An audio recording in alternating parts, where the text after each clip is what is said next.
एक बार की बात है, एक खूबसूरत तितली थी जिसका नाम था रंगीन पंख। यह तितली अपने रंग बिरंगे पंखों के लिए जानी जाती थी। यह तितली एक बड़े पेड़ के नीचे के फूलों पर बैठकर मधुपान कर रही थी। तभी एक छोटा लड़का उस पेड़ के पास आया। लड़के ने तितली को देखा और बहुत खुश हुआ। उसने तितली को पकड़ने के लिए अपना हाथ बढ़ाया। तितली ने लड़के का हाथ देखकर डर गई। यह तुरंत उड़ गई और एक दूसरे पेड़ पर जा बैठी। लड़का भी तितली के पीछे पीछे भागा। तितली एक पेड़ से दूसरे पेड़ पर उड़ती रही और लड़का भी उसके पीछे पीछे भागता रहा। अचानक तितली एक फूल पर बैठ गई। लड़का भी उसी फूल के पास गया और तितली को पकड़ने के लिए अपना हाथ बढ़ाया।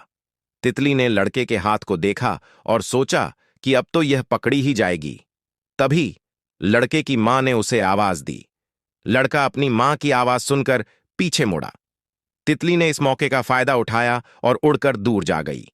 लड़का भी तितली के पीछे पीछे भागा, लेकिन वह तितली को नहीं पकड़ पाया। तितली एक फूल से दूसरे फूल पर उड़ती रही। यह तितली को बहुत मजा आ रहा था। यह सोच रही थी कि अगर यह लड़का इसे पकड़ लेता तो यह कभी उड़ नहीं पाती।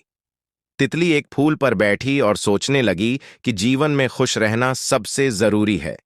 अगर हम खुश हैं तो हमें किसी से डरने की जरूरत नहीं है। हम अपने जीवन में जो चाहें उसे हासिल कर सकते हैं।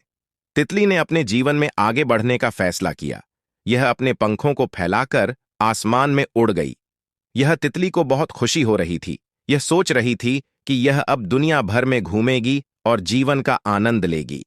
इस कहानी की सीख: जीवन में खुश रहना सबसे जरूरी है। अगर हम खुश हैं तो हमें किसी से डरने की जरूरत नहीं है। हम अपने जीवन में जो चाहें उसे हासिल कर सकते हैं।